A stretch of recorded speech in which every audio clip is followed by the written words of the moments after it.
मांगने के लिए उससे नहीं जा सकता, क्योंकि मेरे बचपन का सखा है, मेरा मित्र है,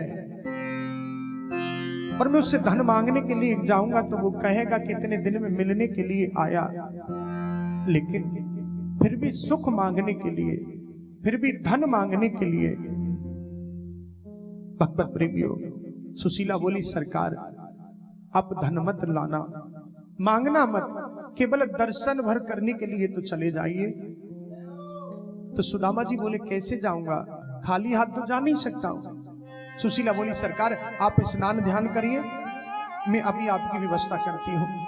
महाराज सुशीला चाहती तो गाड़ी के गाड़ी चना और चावल घर में भरवा देती, लेकिन 4 घर में गई, एक एक मुट्ठी चावल 4 घर से मांग करके लाई।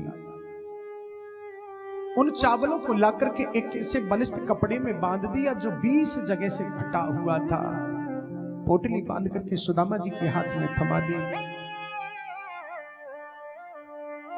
चावल इसलिए मांग करके लाई कि ये मेरे जानती हूं मेरे पति जाकर के कुछ नहीं बता पाएंगे, लेकिन जब पोटली खोल करके देखेंगे तो कृष्ण समझ जाएंगे कि एक भी चावल का दाना सुदामा भैया के घर का नहीं है।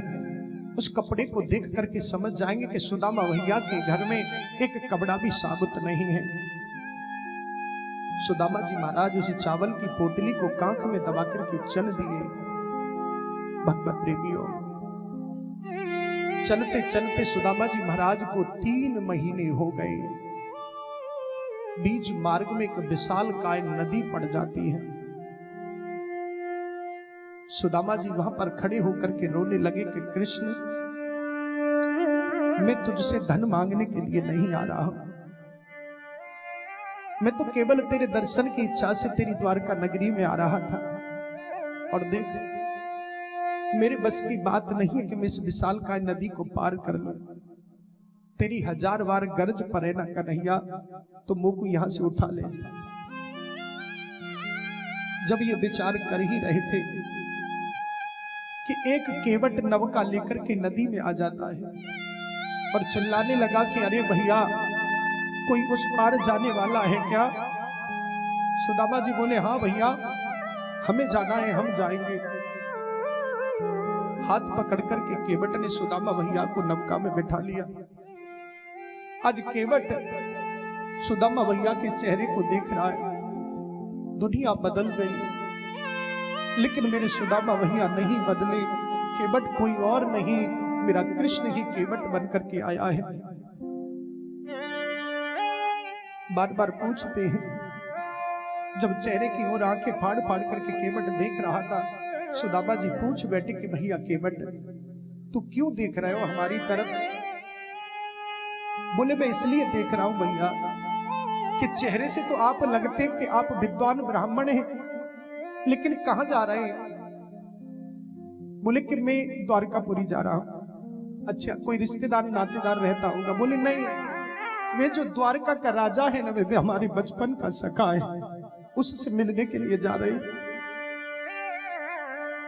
केवट बोला कि द्वारका का राजा जिसके माथे पर मुकुट में भी लाखों मड़ियां जड़ी हुई है, सोने की चरण पादुकाएं हैं, और आपकी धोती 20 जगह से फटी हुई, पैरों की बिबाइयां फटी हुई है, वे द्वारकाधीश आपके मित्र कैसे हो सकते हैं? सुदामा भैया बोले तू नहीं जानता है मेरे कन्हैया के स्वभाव को, वो किसी के रूप को धन को नहीं देखता, वो तो केवल हृदय को मन को देखता है। केवट बोला भैया एक बात कहूं, आप नवका में बैठे हो, आपको भाड़ा देना पड़ेगा उस पार जब उतरेंगे। सुदामा जी रो पड़े कि भैया लेने देने के लिए तो मेरे पास में एक कौड़ी नहीं है, और जो चीज मेरे पास है वो तू ले नहीं सकता है। केवट बोला कि ऐसी कौन सी वस्तु है जो तुम्हारे पास है उसे मैं नहीं ले सकता? सुदामा जी बोल पड़े कि मेरे पास गरीबी है और तू गरीबी को नहीं ले सकता। उसी क्षण भगवत प्रेमियों सुदामा भैया के हाथ पर हाथ रख करके आज कन्हैया ने सुदामा भैया की गरीबी को नवका में ही बैठ करके ले लिया। भैया जिसे दुनिया नहीं ले सकती उसे मैं लूंगा। नवका पार करके छोड़ दिया। केवट से पूछा भैया द्वारका जाने के लिए कितना समय लगेगा? केवट बोला कि भैया जितना समय तुम्हें वहां से लगाए है ना अभी उतना ही समय लगेगा। सुदामा जी महाराज थक गए, थक करके बैठ गए। मिट्टी का डेने का तकिया लगा करके धोती को आधी को बांध करके आधी को ओढ़ करके सो गए। बोले कृष्ण तेरी लाख बार गरज पर है ना तो तू मोको यहां से उठा ले जियो, मेरे बस की बात नहीं है कि मैं एक कदम भी चल लूं। भैया सुदामा जी महाराज लेटे और जिस समय सुदामा जी महाराज की आंख खुली तो देखा द्वारकापुरी में पहुंच गए। एक पथिक से पूछा कि भैया हमें कृष्ण से मिलना है। बोले कौन कृष्ण? बोले वही जो हमारे द्वारका के राजा हैं। बोले अच्छा, वे हमारे बचपन को सखा है इसलिए हम उससे मिलने के ताई आए हैं।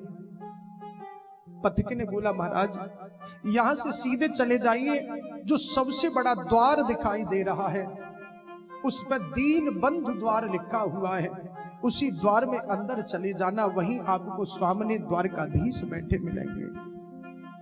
सुदामा जी महाराज वहां से चल दिए, उस दीन बंधु द्वार पर जाकर के खड़े हो गए। कुछ लोग कहते हैं कि द्वारपालों ने सुदामा जी को रोक दिया, लेकिन प्यारे आज तक ऐसा नहीं हुआ कि कोई भी ब्राह्मण मेरे कन्हैया के दरवाजे पर गया तो उसको वहां पर खड़े होकर के इंतजार करना पड़ा। द्वारपाल बोले कि सरकार 2 मिनट का समय दीजिए, अभी इस समय शयन कक्ष का समय हो रहा है कि शायद सरकार शयन कक्ष में चले गए हो, हमारा कर्तव्य है कि पहले आदेश लेकर के आते हैं। सुदामा जी महाराज वहां खड़े रहे और जाकर के उस द्वारपाल ने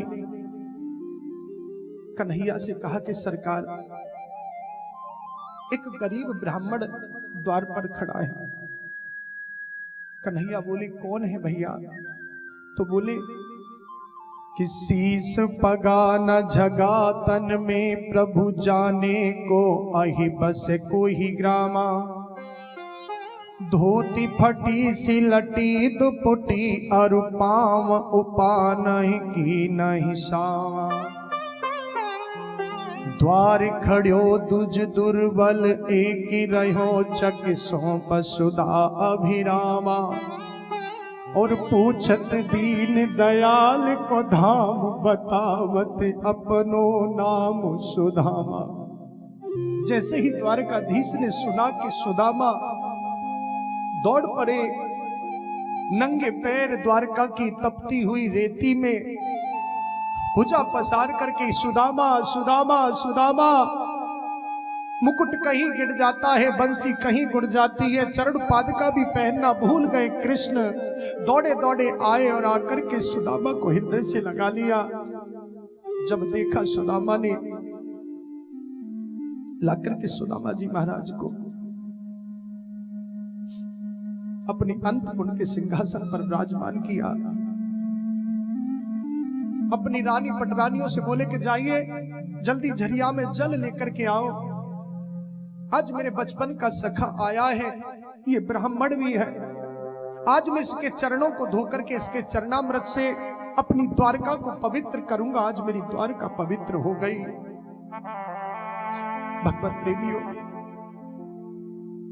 रुक्मिणी जब तक झरिया में जल लेकर के नहीं आ पाई, कन्हैया सुदामा जी के चरणों में बैठकर अपने पीतांबर से पटका से सुदामा भैया के पैरों में जो छाले पड़े थे उनको पोंछने लगे कि ऐसे बेहाल विवाइन सो पग कंटक जाल लगे पुनि जोए, हाय महादुख पायो सखा तुम आए इते न किते दिन खोए,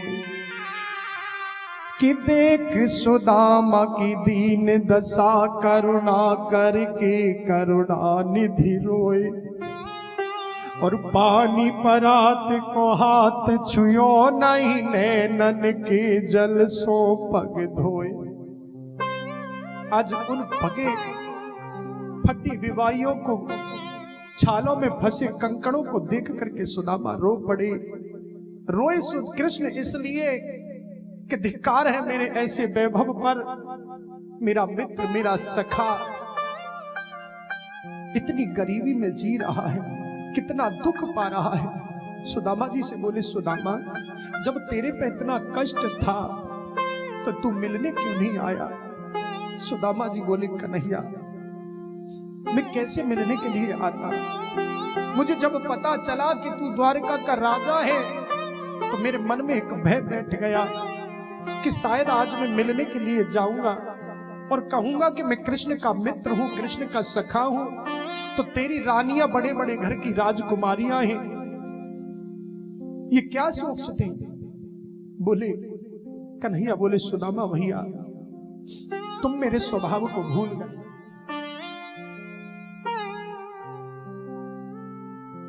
तुम नहीं जानते कि मैंने कभी ऐश्वर्य को अपना नहीं समझा, मैं अपने स्वरूप को नहीं भूला। कैसे सोच लिया? सुदामा बोले, मैंने तो यही सोचा था कि शायद वो राजा बन गया है, अब भूल गया हो, अब याद नहीं करता हो। कन्हैया बोले, सुदामा भैया एक पल भी मैं तुमको नहीं भूल पाया, मुझे हर समय तुम्हारी याद सताती रही। घर में सब ठीक तो है? बोले हाँ भैया सब ठीक है, लेकिन तेरी भाभी ने एक संदेशा भेजा है। बोले क्या? मेरे आते समय उसने कह दिया कि 1 मास द्वैपाख में और 2 एकादशी होए, कि 1 मास द्वैपाख में 2 एकादशी होए, कि सो प्रभु दीन दयाल ने नित प्रतिदीनी मोए। भाभी ने तेरी ने कही कि उनसे पूछ के आना। सुदामा बड़े भोले भाले हैं कि भैया तेरी भाभी ने कही है कि उनसे पूछ करके आना कि 1 महीने में 2 एकादशी आती हैं, लेकिन जब भी मेरे बच्चे भोजन की कामना करके बैठते हैं तो मुझको रोज कहना पड़ता है कि बेटा आज एकादशी का व्रत है। आखिर ये एकादशी कब तक मेरे घर में चलेगी? उसी क्षण कन्हैया बोले कि भैया कि होनी थी सो है गई, अब ना ऐसी होए, कि भाभी तेरे महल में नित द्वादशी होए। भैया आज के बाद में कभी भाभी को ये कहना नहीं पड़ेगा कि आज एकादशी है, अब रोज द्वादशी मनाना, रोज भंडारा करना। रात्रि विश्राम किए, विश्राम करते समय कन्हैया सुदामा के चरणों में बैठ जाते हैं। चरण दबाते दबाते बोले, भैया जब भाभी ने संदेशा भेजा है तो मेरे लिए कुछ खाने के लिए भी भेजा होगा। सुदामा अब शर्म के मारे उस तंदुल की पोटली को निकाल करके नहीं दे रहे कि क्या कहेंगी इसकी रानी पटरानियां कि मित्र है और टूटे चावल लेकर के आया है। कन्हैया बोले, सुदामा बोले, भैया तेरी भाभी ने कछु ना भेजो और वो देनो भूल गई। कन्हैया बोले, नहीं भैया, भाभी ने यदि संदेशा भेजा है तो तुम खाली हाथ नहीं भेजे होंगे। आज भगवत प्रेमियों जबरदस्ती कन्हैया ने सुदामा की काख से वो तंदुल की पोटली खींच ली, और जैसे ही वे तंदुल की पोटली खींची है, पोटली को खोल करके देखा, 2 मिनट के लिए कन्हैया एकदम शांत हो गए और नेत्रों से गंगा जमुना बहने लगी कि वाह सुदामा भैया, एक चावल भी तेरे घर का नहीं और एक कपड़ा भी साबुत नहीं। 2 ही मिनट में नेत्र बंद करके पूरी लीला रच दी। रात्रि विश्राम किया। उधर एक तंदुल की एक मुट्ठी लेकर के मुख में डाली, एक लोक का साम्राज्य सुदामा भैया को दे दिया। दूसरी मुट्ठी तंदुल की मुख में डाली, दूसरे लोक का साम्राज्य दे दिया। तीसरी मुट्ठी डालने वाले थे कि सुशीला ने हाथ पकड़ लिया कि सरकार क्या कर रहे हैं। बोल करके तो सुशीला ने यही कहा था कि सरकार ये कच्चा चावल है, ज्यादा खाएंगे तो पेट खराब हो जाएगा। लेकिन अंतरंग के इशारे से सुशीला कह रही थी कि सरकार आज बड़े बरस रहे हो ब्राह्मण पे, कि सब कुछ ब्राह्मण को देकर के स्वयं सुदामा बनना चाहती हो क्या? तो इशारे से ही कन्हैया ने कह दिया कि रुक्मिणी, एक ब्राह्मण की ही बदौलत है जो तू आज द्वारका की पटरानी बनकर के बैठी है। अगर वो ब्राह्मण पत्र लेकर के द्वारका में नहीं आता तो आज तू द्वारका की महारानी पटरानी नहीं होती। तुरंत कन्हैया ने भी तंदुल दे दिए कि जाइए सबको प्रसाद बांट दीजिए। आज मेरी द्वारका पवित्र हो गई क्योंकि मेरे सुदामा भैया का पदार्पण हुआ है। चरणामृत पूरी द्वारका में छींटा गया। रात्रि विश्राम किया और सुबह होते ही सुदामा जी महाराज चल दिए। कन्हैया से आज्ञा ली, बोले भैया मैं जाता हूं। तो एक बार भी कन्हैया ने नहीं कहा कि भैया तुम रुक जाइए। और 20 जगह से फटी हुई धोती जो पहन करके आए थे सुदामा जी, उसी को पहन करके चल दिए। जैसे ही चलने लगे ना तो पीछे मुड़ करके देखते हैं और हृदय रोता है, लेकिन आंसुओं को अंदर छुपा जाते हैं। क्यों? क्योंकि कहीं ये ना सोच ले कि मैं रो पड़ूं कि खाली हाथ सुदामा जा रहा है, कुछ नहीं दिया कृष्ण ने। आज सुदामा जी महाराज वहां से चल दिए। चलते चलते 6 महीने का समय लगा और उस जगह पर आए जहां सुदामा जी की कुटिया थी। वहां देखा तो ऊंची ऊंची अट्टालिकाएं बनी पड़ी हैं। उस महल के दरवाजे पर 2 द्वारपाल खड़े थे। जहां पर कुटिया थी वहां महल था। उनसे पूछा सुदामा भैया ने, भैया ये कौन सी नगरी है? सुदामा भैया से द्वारपाल बोले कि महाराज ये सुदामापुरी है। बोले सुदामापुरी? हाँ। कि सुदामा जी कोई सेठ होंगे? बोले नहीं, वे ब्राह्मण हैं। तो बुलाइए जरा उनको, हम पूछे तो सही कि हमारी कुटिया को तुड़वा करके उन्होंने ये महल बना लिया। द्वारपाल बोले सरकार वे यहाँ नहीं है, वे अपने मित्र कन्हैया से मिलने के लिए द्वारका गए हैं। सुदामा जी आश्चर्यचकित रह गए, ये क्या हुआ? समझ गए कि ये जरूर उस कन्हैया की ही लीला है। तो बोले उनकी पत्नी होंगी, उन्हें बुलाइए। सुशीला जैसे पता चला कि एक ब्राह्मण आया है, सुशीला समझ गई कि मेरे पति हैं। अंदर से आई आरती का थाल लेकर के सुदामा जी हाथ जोड़ करके खड़े हो गए कि सुशीला तुझे चाहिए था धन, तुझे चाहिए था वैभव, तुझे धन वैभव मिल गया, लेकिन मुझे चाहिए था कृष्ण का दर्शन। मुझे कृष्ण का दर्शन हुआ, अब मैं तेरे एक क्षण भी इस महल में नहीं रहूंगा। सुशीला बोली सरकार जब आप ही नहीं रहेंगे तो मैं रह करके क्या करूंगा? दोनों पति पत्नियों ने उसी समय उस महल का त्याग किया और चल दिए। जैसे ही 10 कदम आगे को बढ़े तो पीछे से आवाज आई, अरे ओ सुदामा भैया। पीछे मुड़ करके देखा तो द्वारकाधीश महल के दरवाजे में सिंहासन लगा करके बैठे। दौड़ करके आए सुदामा जी, कन्हैया ये क्या किया रे तूने? मैं तुझ पे धन मांगने के लिए थोड़ी गया था और तूने इतना महल बना करके ये खड़ा कर दिया। कृष्ण ये मुझे नहीं चाहिए। अगर मैं इस महल में रहूंगा ना तो तेरा भजन नहीं कर पाऊंगा। मुझे नहीं चाहिए ऐसा वैभव, नहीं चाहिए मुझे ऐश्वर्य, मुझे तो कृष्ण तू चाहिए। कृष्ण बोले कि भैया यदि आप इसे प्रसाद समझ करके भोगेंगे ना तो आपके भजन में कोई भी बाधा नहीं आएगी, ये मेरा वचन है। भगवत प्रेमियों, उस समय कृष्ण ने रोक करके सुदामा जी महाराज को महल में भेज दिया और स्वयं अंतर ध्यान हुए। अनंत वर्षों तक सुदामा जी और सुशीला दोनों ने उस भोग का उपभोग किया। अंत में जाकर के कन्हैया का भजन करते करते परम धाम को पा लिया। बोलिए वृंदावन बिहारी लाल की जय, बोलिए अमृत सरकार की जय।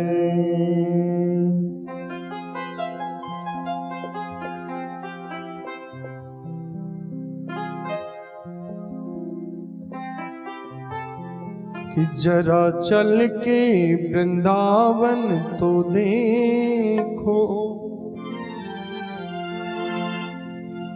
श्याम बंसी बजाते मिलेंगे,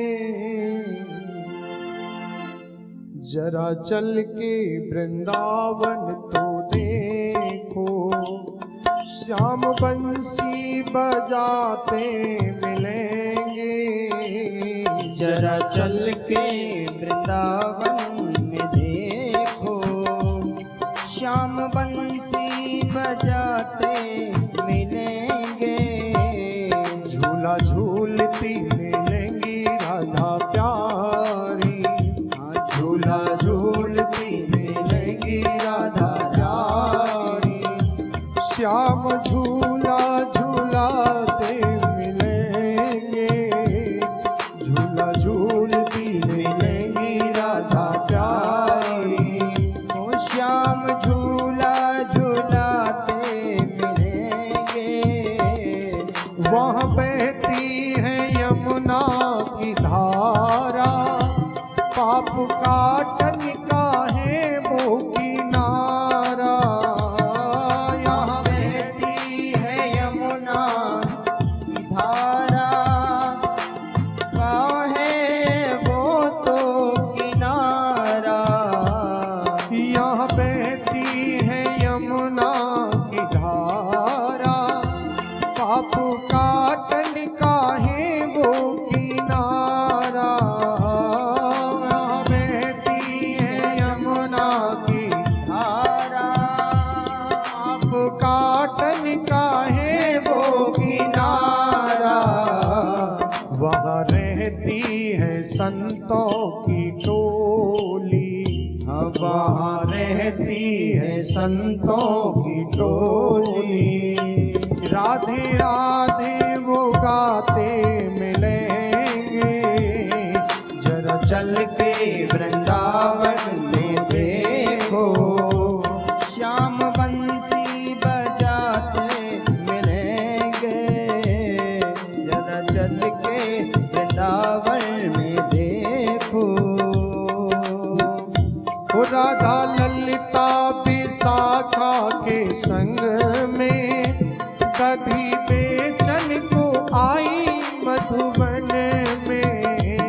राधा ललिता विशाखा के संग में, दही बेचन को आई मधुबन में। राधा ललिता विशाखा के संग में, दही बेचन को आई मधुबन में। ओ राधा ललिता विशाखा के संग में, दही बेचन को आई मधुबन में। ग्वाल वालों के संग में कन्हैया, हो ग्वाल वालों के संग में कन्हैया। वहाँ माखन को खाते मिलेंगे, ग्वाल वालों के संग में कन्हैया। वहाँ माखन चोराते मिलेंगे, जरा चल के वृंदावन में देखो। श्याम बंसी बजाते मिलेंगे, झूला झूलती मिलेंगी राधा प्यारी। श्याम झूला झूलाते मिलेंगे, झूला झूलती मिलेंगी राधा प्यारी। श्याम झूला झूलाते मिलेंगे, चल के वृंदावन में देखो। वहाँ आई थी मीरा दीवानी, श्याम सुंदर के मन की वो रानी। वहाँ आई थी मीरा दीवानी, श्याम सुंदर के मन की वो रानी।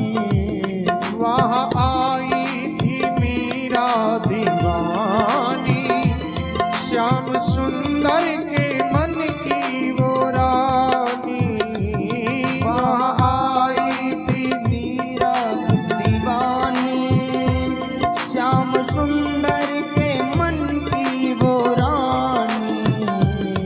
मत रूठो है श्याम सलोने, मत रूठो है श्याम सलोने, हमें दर्शन कराने पड़ेंगे।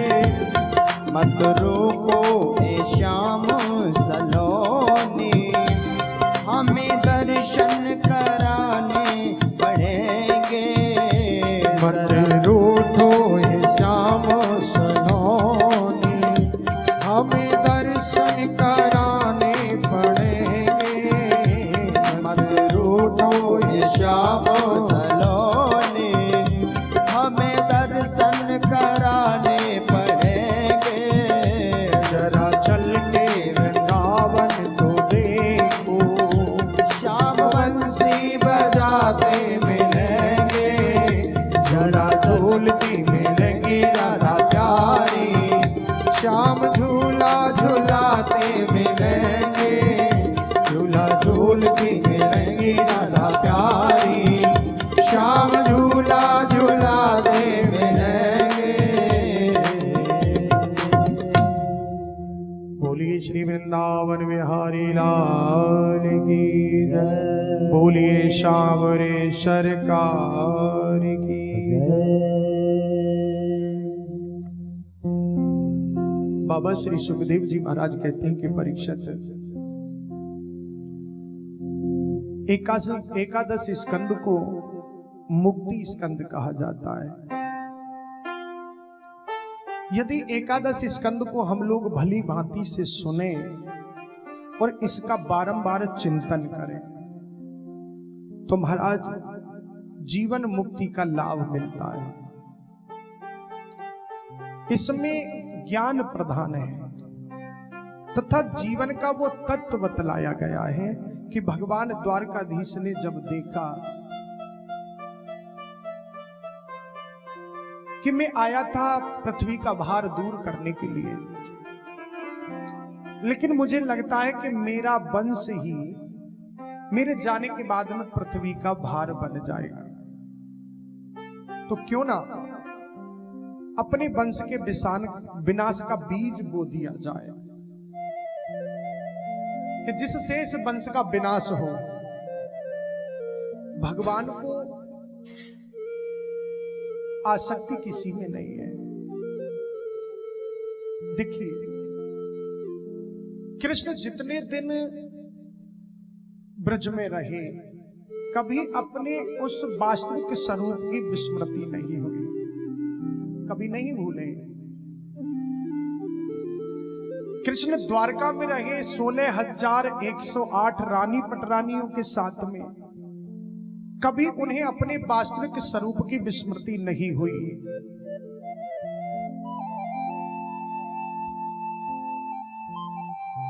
कभी भी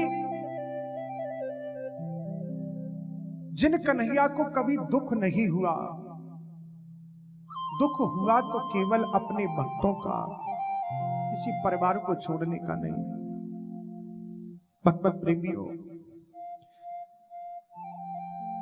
क्योंकि भगवान तो षडैश्वर्य संपन्न है, वह भार उतारने आए हैं, चाहे वह किसी भी प्रकार का भाग क्यों ना हो।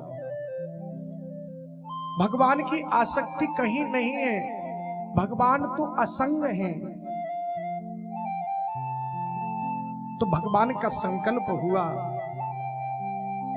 कि अपने परिवार के विनाश का बीज बो दिया जाए। संकल्प हुआ ही था कि वहां संतों की टोली आ गई।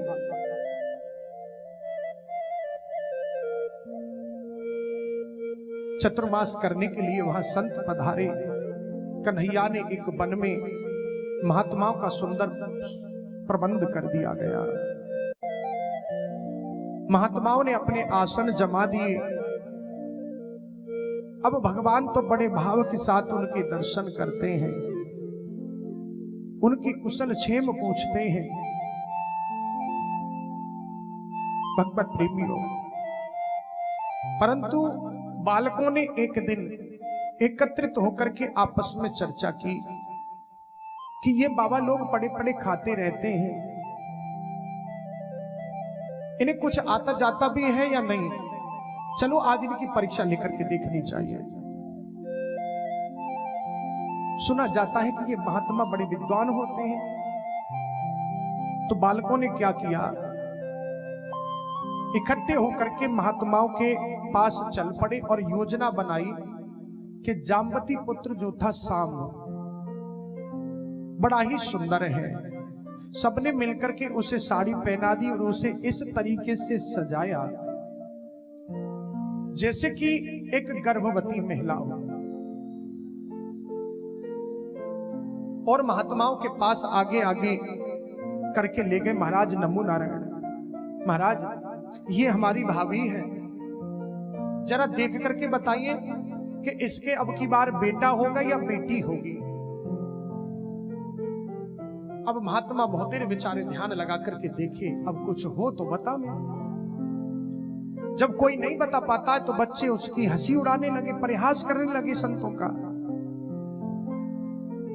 तो वहां बराबर में दुर्वासा ऋषि बैठे हुए थे। महाराज जब दुर्वासा मुनि ने कहा कि बच्चों इधर आओ, अब दुर्वासा ऋषि तो क्रोधी तो थे ही। उन्होंने कहा कि बच्चों इधर आओ। बच्चे सब पहुंच गए। बोले मैं बताऊं? क्रोध में भर करके दुर्वासा मुनि बोले सुनिए, ना इसके बेटी होगी ना बेटा होगा, इसके एक लोहे का मूसल ऐसा प्रकट होगा जो संपूर्ण यदुवंश का विनाश कर देगा। भगवत देवियों, जब ये शब्द सुने एकदम यदुवंशियों के बालक घबरा गए, घबरा करके भागे उग्रसेन जी के पास में। उग्रसेन महाराज ने एकांत में आकर के कहा कि बच्चों सुनिए, इस बात का प्रभु को पता न चल जाए, नहीं तुम सबका परित्याग कर देंगे। एक काम करिए, इस लोहे के मूसल को घिस करके और समुद्र में फेंक दीजिए। भगवत प्रेमियों यही हुआ। घिस घिस करके वो लोहे का मूसल जो था समुद्र में फेंक दिया। उसके उस घिस के रजक से एरका नाम की घास प्रकट हुई है। उसमें से घिसते घिसते एक कील बची तो उसे मछली निकल गई। जब मछली ने उसे निगल लिया तो भगवत प्रेमियों एक मल्लाह ने उस मछली को पकड़ लिया। जब उसको चीरा तो वो कील निकली, उसे जाकर के एक बहेलिया को दे दिया। बहेलिया ने वो कील अपने बाण में जड़वा दी। भगवत प्रेमियों, जो बाण कृष्ण के लिए प्राण घातक हुआ। बाबा श्री सुखदेव जी महाराज वर्णन करते हैं कि परीक्षित एक बार देवर्षि नारद भ्रमण करते हुए द्वारका में आए और भगवान ने बड़ा दिव्य स्वागत किया और कहा कि महाराज मैंने आप सबको तत्व ज्ञान दिया और स्वस्वरूपस्थ कर दिया, पर मेरे ही ज्ञान दे जिससे वह भी अपने स्वरूप को समझ सके और मुझे पहचान सके। ये ज्ञान आगे भी बांट दें। अब मैं पुत्र होकर के उन्हें उपदेश दूं, ये अच्छा नहीं होगा। आप मेरे माता पिता के पास जाइए, अतः मेरे माध्यम से आप इन्हें समझाइए। भगवत आज्ञा से नारद जी वसुदेव जी के पास में आए। वसुदेव जी ने पूजन किया, सम्मान पूर्वक आसन दिया नारद बाबा को और कहा कि राजन कृपा करके हमारे कल्याण का कुछ उपाय बताएं, भागवत धर्म का स्वरूप हमें बतलाएं। नारद जी को लगा कि यदि मैं सीधे उपदेश देना प्रारंभ कर दूंगा तो ये समझ नहीं पाएंगे। तो वसुदेव जी को हो सकता है कि बात समझ में ना आए, क्योंकि वसुदेव जी तो जानते हैं कि नारद जी तो हमारे लाला के ही आगे पीछे घूमते रहते हैं। भगवान ऋषभदेव के अवतार की कथा आप जानते हैं क्या? एक प्रश्न कहा नारद जी ने। वसुदेव महाराज, जो मैं आपसे कहने जा रहा हूं यही एक बार नव योगेश्वरों से जनक जी ने कहा था। भगवान ऋषभदेव के अवतार की कथा आप जानते हैं, जिनके 100 पुत्र हुए। सबसे बड़े थे भरत जी महाराज, जिनके नाम से देश का नाम भारत पड़ा है। भरत जी के से 9 छोटे भाई हुए, ऐसे हुए थे जिन्होंने नव योगेश्वर नाम से प्रसिद्धि पाई। कवि, हरि, अंतरिक्ष प्रबुद्ध, पिपलायन, आविर्होत्र और महाराज दुर्मिल, चमस तथा करभाजन, ये 9 महायोगेश्वर थे। महाराज वसुदेव ने 9 महात्माओं जैसे ही जनक जी के दरबार में पहुंची तो जनक जी ने सबका पूजन किया और यही बात पूछी कि दुर्लभो मान सो देहो देहि नाम क्षण भंगुरा तत्रापि दुर्लभम मन्ये वैकुंठ प्रिय दर्शनम। जनक जी नवयोगेश्वर से कहते हैं कि महाराज, मनुष्य शरीर बड़ा दुर्लभ है और उस पर भी मनुष्य शरीर मिला है। मिल जाए तो निश्चित मत हो जाओ कि आप तो मनुष्य बन गए। शरीर ही तो मिलेगा लेकिन मानवता आनी बाकी रह गई है। अब शरीर मानव का मिला, बुद्धि पशुओं जैसी, कर्म पशुओं जैसे रहे तो मानव शरीर मिलने से क्या फायदा है। इसलिए शरीर मानव का मिला है तो मानवता होनी चाहिए। किसी के पास गारंटी कार्ड नहीं है कि जीवन में हम 50 वर्ष जिएंगे या 2 वर्ष जिएंगे या 10 वर्ष जिएंगे।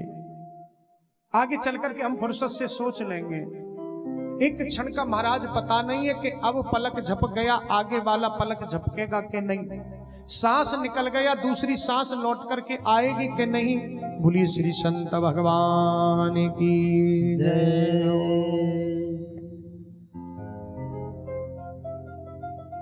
मनुष्य शरीर तो दुर्लभ है, उससे भी अधिक दुर्लभ है भगवान के भक्तों का दर्शन।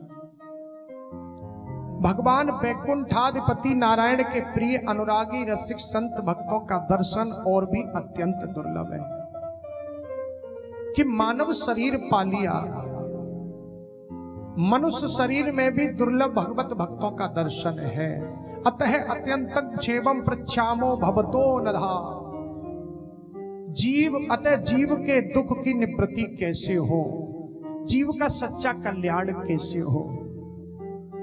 तो भगवत प्रेमियों, तब नवयोगेश्वरों में से सबसे बड़े कवि के, कवि नाम के जो योगेश्वर ने कहा कि राजन हम बतलाते हैं, ध्यान से सुनिए कि भागवत धर्म का आचरण करने से जीव को परम पद की प्राप्ति होती है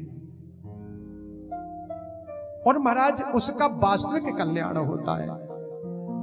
दुख की अत्यंत निवृत्ति होती है। जो भागवत धर्म का स्वरूप क्या है, अब ये बड़े ध्यान से सुनने योग्य बात है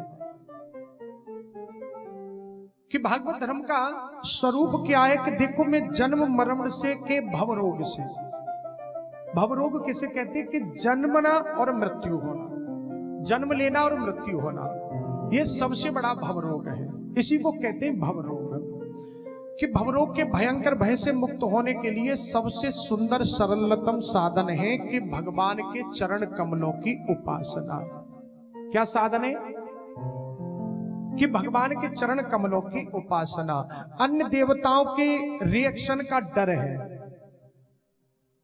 मानते ना कि कोई भी हम मेडिसिन अगर ऐसी खा लेते कि कभी कभी वो मेडिसिन जो है रिएक्शन कर जाती है, एलर्जी हो जाती है शरीर में, तो देवताओं की उपासना से कभी कभी रिएक्शन भी हो जाता है महाराज।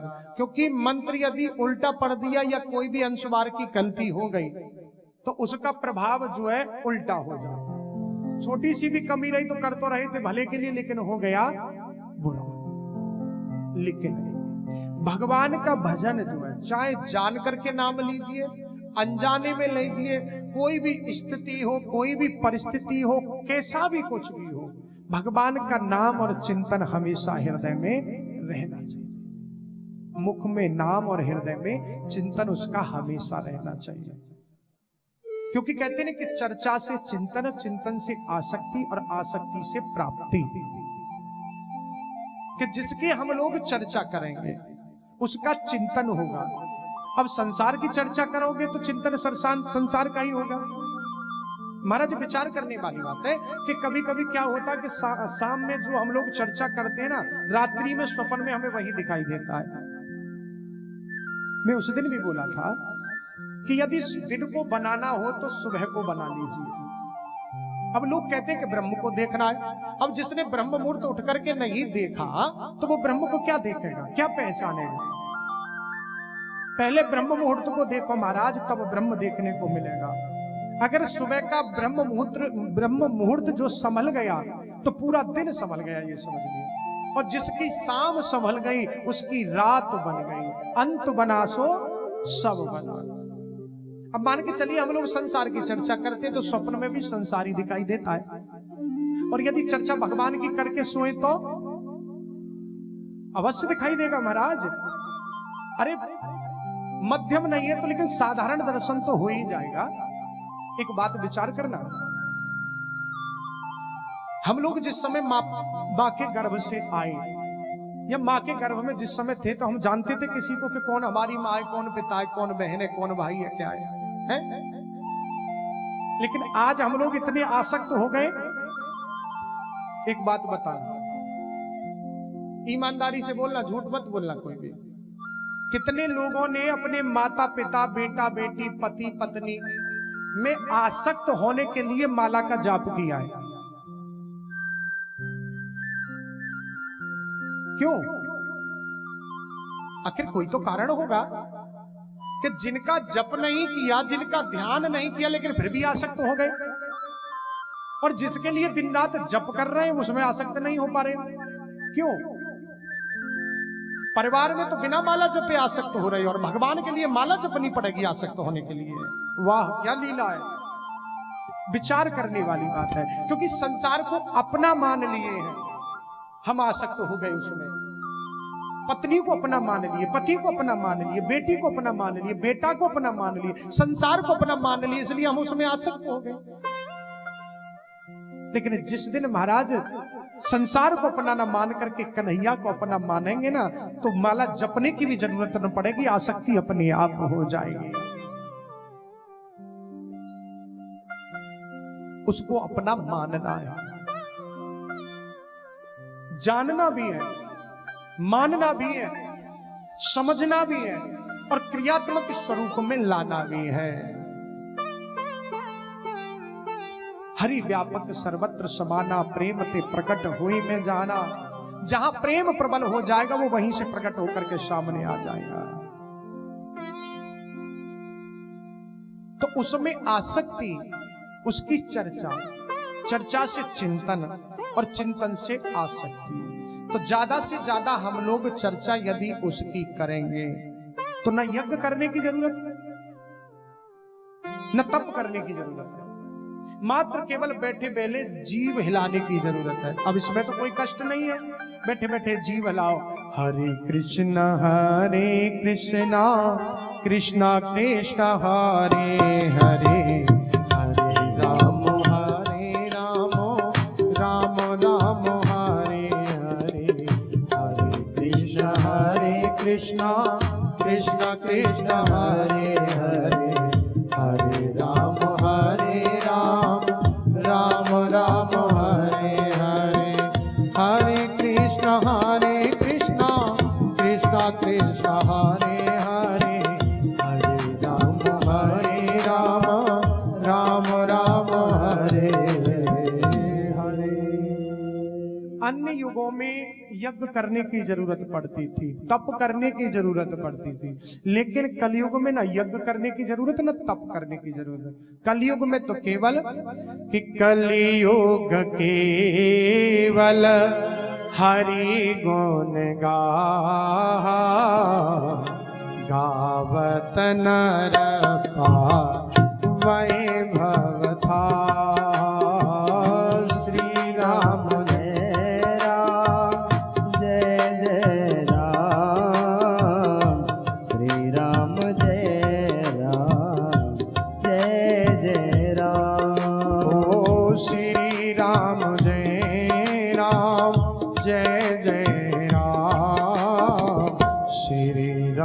जय राम, जय जय राम, राम जय राम जय जय राम श्री राम जय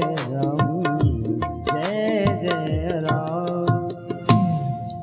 अन्य युगों में तो यज्ञ करो, तप करो, कलयुग में ना यज्ञ करने की जरूरत ना तप करने की जरूरत। कलयुग में तो केवल भगवान नाम संकीर्तन ही सार है। राम से बड़ा राम का नाम।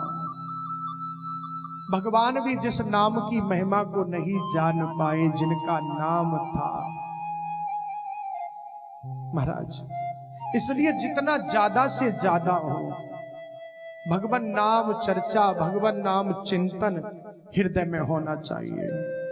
कलयुग में भगवान नाम का आश्रय लेकर के ही जीव का कल्याण को प्राप्त होता है, क्योंकि वही जीवन का एक सार है। इसलिए अन्य युगों की प्रजा कलयुग में जन्म लेने के लिए तरसती है कि कैसे भी एक बार कलयुग में जन्म मिल जाए। जिससे भगवान सर्वात्मा के चरणों में अपने को शरणागत कर दिया, वह समस्त ऋणों से उऋण हो गया। देवर्षि भूताप्त नृणाम पितृणाम न किंकरो नाय मृणीचराजन सर्वात्मना यह शरणम शरण्यम गतो मुकंदम परिहृत्य करतम। महाराज, भगवान के चरणों में जो शरणापन्न हो जाता है वह देव ऋण, पितृ ऋण और ऋषि ऋण आदि समस्त ऋणों से उऋण होकर के उनके ऊपर कोई ऋण शेष नहीं रहता। मेरे ठाकुर की कृपा बरसने लग जाती है। जो अपने आप को कन्हैया के भगवान के चरणों में समर्पण कर दिया। इसलिए भगवत प्राप्ति ही सर्वोपरि है, भगवत प्रेम ही सर्वोपरि है। नारद जी ने इस प्रकार से नवयोगेश्वरों के माध्यम से श्री वसुदेव जी महाराज को दिव्य ज्ञान दिया। बाबा श्री सुखदेव जी महाराज कहते कि अंत में बोले कि वसुदेव जी, आपकी कीर्ति से आज सारा जगत गूंज रहा है। युव हो खलु दंपत्योर यशसहा पूरितम जगत। महाराज, आप कितने भाग्यशाली हैं जो साक्षात नारायण के पुत्र तामगद महदम यद वाम भगवान ईश्वरो हरि है, कि भगवान श्री हरि तुम्हारे पुत्र बनकर के प्रकट हुए। तुम कितने भाग्यशाली हो। परंतु वसुदेव जी, अब उन श्री कृष्ण को तुम अपना बच्चा मत समझो। वो तो जगत पिता है, वह साक्षात सर्वात्मा भगवान श्री हरि। ये अच्छी तरह जान लो, माया के द्वारा मनुष्य लीला कर रहे हैं। इसलिए उनके सर्वात्मान स्वरूप को जान करके उनसे अब हृदय से सच्ची प्रीति करो। उन्हें सर्वंत्यार्मी नारायण के रूप में अब भली भांति जान लो। ऐसा उपदेश दे करके नारद जी महाराज ने वहां से प्रस्थान किया। उधर भगवत प्रेमियों 56 करोड़ यदुवंशी दुर्वासा मुनि के श्राप के कारण उस एरका नाम की घास से मदिरा मद होकर के आपस में लड़ करके धीरे धीरे करके 56 करोड़ यदुवंशी काल के गाल में समाते चले गए। यदुवंशेवतीर्णस्य भवतः पुरुषोत्तम शरशतं व्यतीयाय पंचविंशाधिकं प्रभो।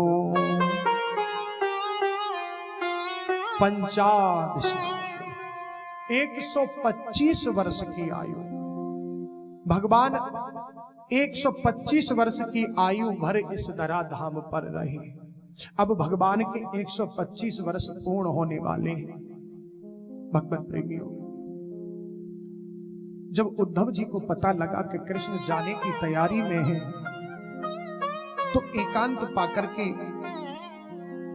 पिंडारक तीर्थ में कृष्ण विराजमान हो गए और उद्धव जी ने जाकर के पूछा कि कन्हैया प्रभु, आप जाने वाले हैं, मैं हमेशा आपके साथ रहा, आप मेरे साथ रहे, सरकार आप जब छोड़ के चले जाएंगे तो मैं आपके बिना कैसे रहूंगा। कृष्ण बोले उद्धव, ना कोई साथ आया है ना कोई जाएगा, ये प्रकृति का नियम है और ये मेरा ही बनाया हुआ नियम है। मैं अकेले आया था और अकेला ही जाऊंगा। उद्धव जी बोले सरकार आप चले जाएंगे तो ये धराधाम तो खाली हो जाएगा।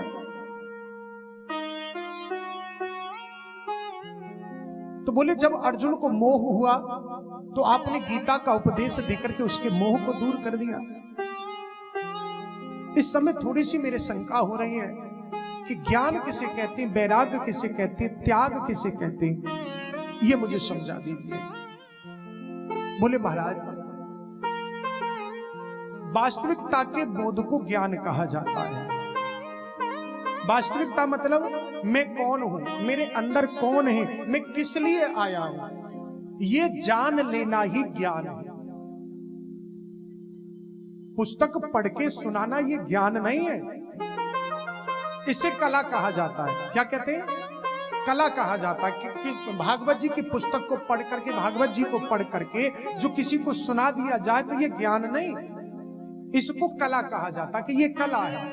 लेकिन ज्ञान वास्तविकता का बोध है कि वास्तव में क्या चीज है, मैं कौन हूं, मैं किस लिए आया हूं, मेरा कर्तव्य क्या है, अकर्तव्य क्या है। वैराग्य, संसार का जो राग है उससे दूर होना, यही वैराग्य कहला जाता है। त्याग, त्याग का मतलब जो जितनी भी आसक्ति है संसार की, इन सबको हृदय से त्याग देना, यही त्याग है। महाराज क्षमा चाहूंगा कि घर को छोड़कर, देखिए शास्त्र ने घर में रहना, गृहस्थ में रहना पाप नहीं बताया, समझ लेना इस बात को। गृहस्थ में रहना पाप नहीं है, लेकिन गृहस्थ को मन में बसाना सबसे बड़ा पाप है। भगवान कहते कि मन मैंने दिया है, मन मेरी धरोहर है, मन मेरा होना चाहिए। भगवत भक्ति के मार्ग में मां को छोड़ना पाप है, पिता को छोड़ना पाप है, गुरु को छोड़ना पाप है, संसार छोड़ना भी पाप है। लेकिन यदि भगवत मार्ग में इनमें से यदि कोई भी बाधा बनता हो तो सबको छोड़ना धर्म बन जाता है। मां को छोड़ना भी धर्म है, पिता को छोड़ना भी धर्म है, पुत्र को छोड़ना भी धर्म है, पत्नी को छोड़ना भी धर्म है, यदि वो भगवत मार्ग में बाधा बनते हो। और गुरु को छोड़ना भी पाप है यदि महाराज भगवत मार्ग में बाधा है तो। प्रमाण है राजा बलि, गुरु शुक्राचार्य ने कहा कि ये साक्षात विष्णु है, इसे धन लुटा दोगे तो तुम भिखारी बन जाओगे। तो बलि ने तुरंत गुरु जी के हाथ आज्ञा कहीं अवहेलना कर दी कि नहीं, मैं इस बात को नहीं मान सकता, यदि वास्तविक ये भगवान है तो मेरा परम सौभाग्य है कि मुझे भगवान मिले। माता पिता को छोड़ा, प्रहलाद जी ने छोड़े, ध्रुव ने छोड़े, परिवार मीरा ने छोड़ा। प्रमाण है जो भक्ति के मार्ग में बाधा बना उसे छोड़ना धर्म है। और हृदय से त्याग देना यही सबसे बड़ा त्याग है। अब मान के चलो महाराज शरीर से तो त्याग दिया और हृदय में आसक्ति है तो किस बात का त्याग रहा? ये तो पाखंड है। क्या है? इसे पाखंड कहा जाता है कि हृदय कुछ कहता है, वाणी कुछ कह रही है। अरे प्यारे, जो वाणी से बोल रहा है वही हृदय में होना चाहिए और जो हृदय में है वही वाणी से बोलने का अधिकार है। यही सच्चे संत की पहचान है। रामचरितमानस में भी तुलसी बाबा ने गाया है कि परोपकार वचन मन काया, संत स्वभाव सहज खगराया। श्री राम जय राम, जय जय राम, श्री राम जय